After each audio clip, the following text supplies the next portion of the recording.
What if everything you see, hear, and feel? Well, what if it isn't real? What Mm. if our entire existence is just, code? Running on some giant computer somewhere. The big question. Exactly. Today, we're taking a deep dive into the simulation hypothesis.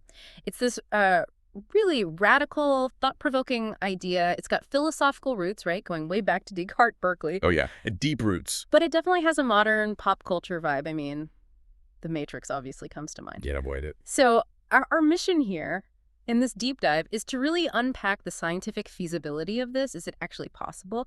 And we're going to use some fascinating new research, specifically a paper by F. Vaza called Astrophysical Constraints on the Simulation Hypothesis, basically arguing why it's nearly impossible. Right. And we'll also touch on some other ideas, maybe like physicist Melvin Vopson's second law of infodynamics, just to see how different angles tackle this huge question. And what's really interesting, I think, is that this isn't just navel-gazing anymore. It's not pure sci-fi. Yeah. Physics itself, the actual laws governing our universe, they can put real constraints on this idea, an idea that seems, on the surface, maybe untestable. How so? Well, we're going to explore how these physical laws, especially the really fundamental link between information and energy, how that makes it incredibly difficult, maybe impossible, for our reality to be a simulation. Okay.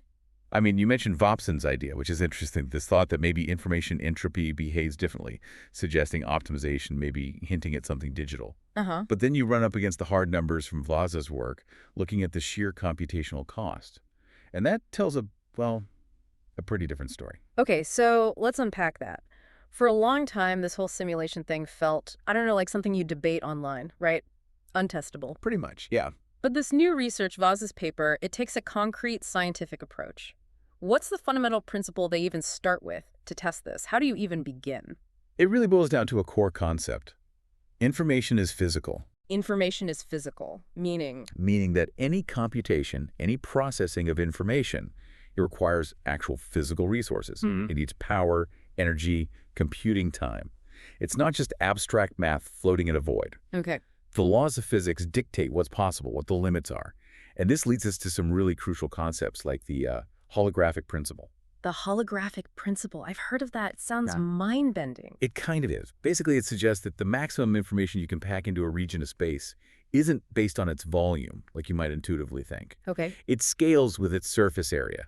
Think of it like roughly 1 bit of information for every Planck area. And a Planck area is tiny, right? Yep. Like unimaginably small. Unfathomably small. It's about 2.6 times 10 to the minus 66 square centimeters.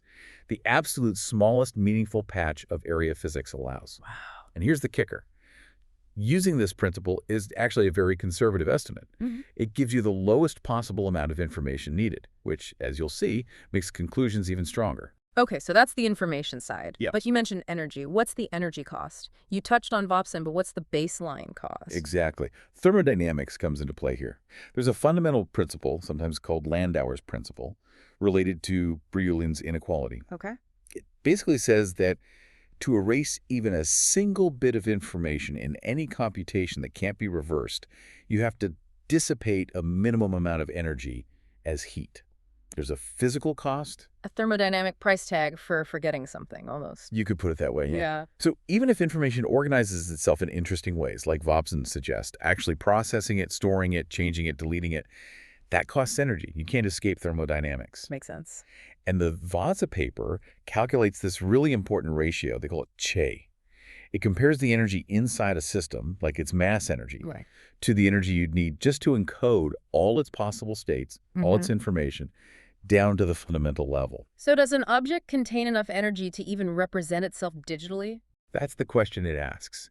And what it shows is, even if your computer is super cold, near absolute zero, the energy needed to just describe a macroscopic object digitally, it quickly becomes way more than the energy that object actually contains. Okay, so armed with these ideas, information is physical, the holographic principle giving a minimum bit count, and the energy cost of processing info, the paper tackles the biggest simulation possible first, our entire visible universe. That's right. Go big or go home. And this is where the numbers just get wild. What are we talking about here? Okay, so for our observable universe, that's about 14.3 gigaparsecs across, roughly. Huge. Huge. Its total energy content is estimated around 2.7 times 10 to the 78 ergs.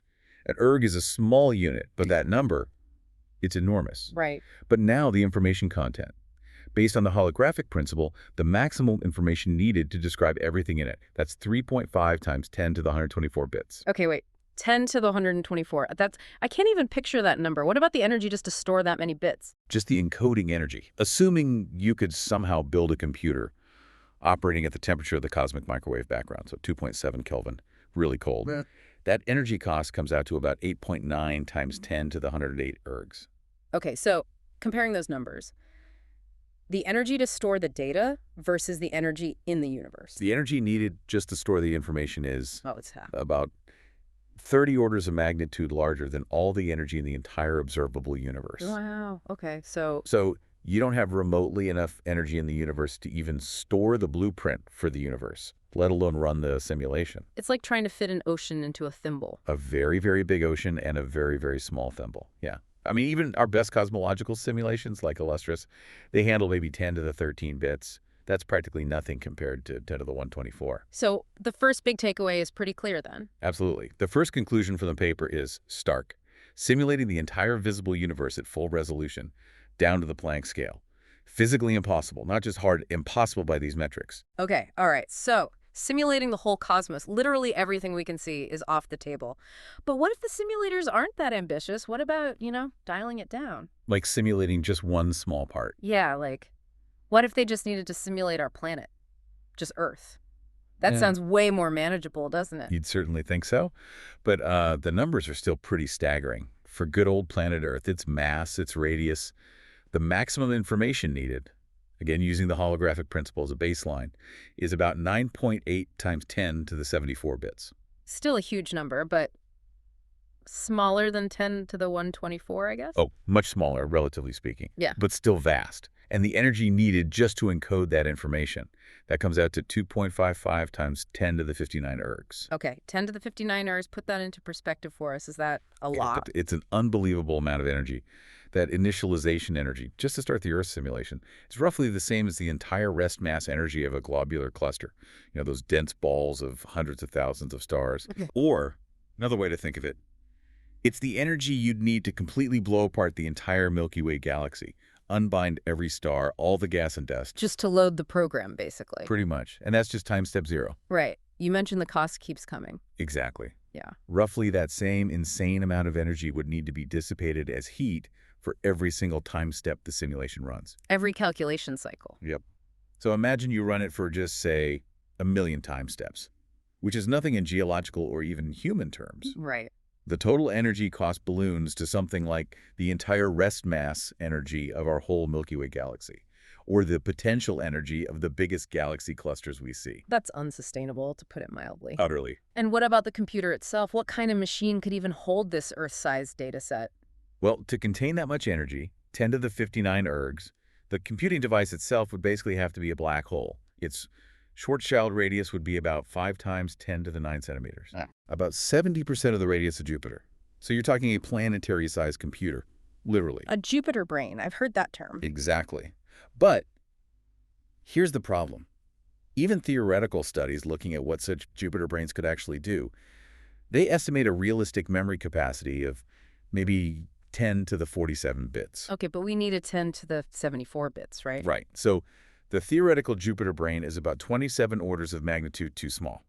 It can't hold the data. And there's more, isn't there? Packing all that energy. Oh, yeah. Squeezing that much mass and energy into a Jupiter-sized volume, it would get incredibly hot. We're talking 10 million Kelvin, hotter than the sun's core. So it would radiate like crazy. Immensely. So much so that to handle that heat, the computer couldn't stay Jupiter-sized. It would have to be enormous, radiating that energy away something like 0.16 parsecs in radius. Wait, 0.16 parsecs? That's over half a light year, isn't it? Much bigger than Jupiter. Way bigger than Jupiter, so the whole idea collapses under its own energy requirements. So the second conclusion seems just as strong as the first. Yep. The second conclusion. Simulating planet Earth at full resolution, down to the Planck scale, practically impossible. You'd need access to galactic amounts of energy and planet-sized computers that probably can't even exist. Okay, full resolution simulation of the universe. Nope. Full resolution simulation of Earth. Also, nope.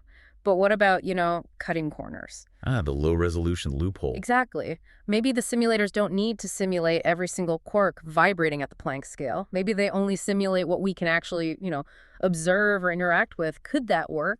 That's a really smart question, and it's where the analysis gets, well, even more clever, I think. Okay. Because you're right, the Planck scale is fundamental to physics, but we don't directly see it or measure it in everyday life or even most experiments. So maybe the simulation could have bigger pixels, a coarser grid? Exactly. Discretize reality at a larger scale. Yeah. The big challenge then becomes, what's the minimum resolution you need? What's the smallest scale that our actual real-world experiments do probe? Because if your simulation grid is bigger than that, your simulation would give the wrong answers. It would contradict reality. Makes sense. So what is the smallest scale we humans actually probe experimentally across, say, the whole planet? Well, it's not the Large Hadron Collider, the Yeah. LHC. That probes incredibly small scales, like 10, 16 centimeters, but only in tiny interaction points in Geneva. It doesn't see the whole Earth structure at that resolution. Okay. What else? Cosmic rays. Ultra-high energy cosmic rays get us even smaller scales, maybe 10, 24 centimeters, but again, they mostly interact high up in the atmosphere. They don't probe the entire planet's structure at that detail. So what's left? What does probe the whole Earth at tiny scales? The key constraint, according to the paper, comes from high-energy extragalactic neutrinos. Neutrinos. The ghost particles. Exactly. We have detectors like IceCube buried in the Antarctic ice, Right. and they detect neutrinos that have traveled from distant galaxies, gone straight through the entire Earth, and then interacted in the detector. The highest energy ones they've seen, around 1017 electron volts. Yeah. That energy corresponds to a wavelength, a length scale, of about 1.2 times 10 to the minus 21 centimeters. Okay, still incredibly tiny, but much bigger than the Planck scale. Way bigger. But the point is, any simulation of Earth needs to have a resolution at least this fine. Otherwise, it wouldn't correctly reproduce the results we see with these neutrinos passing through the planet. Got it. So 1021 centimeters is our minimum pixel size for a low-res Earth sim that's still consistent with observation. How do the numbers look now? Much better. Rescaling everything for this larger pixel size, the minimum information needed for this low-res Earth drops dramatically to 1.65 times 10 to the 51 bits. Okay, 10 to the 51. Still huge, but way less than 10 to the 74. What about the energy? The minimum encoding energy is now 4.31 times 10 to the 35 ergs. Is that achievable? 10 to the 35 ergs. Well, it's still a lot of energy, but it's not galactic scale anymore. It's roughly the total energy the sun pumps out in about 2 minutes. 2 minutes of sunshine. Yeah. Now, that's still immense, but it's an amount you could imagine a very, very advanced civilization, maybe a Kardashev Type 2 civilization harnessing its star, might be able to access. Okay, so we finally found a scenario where the initial energy cost isn't completely ludicrous. Does this mean the simulation hypothesis is back on the table?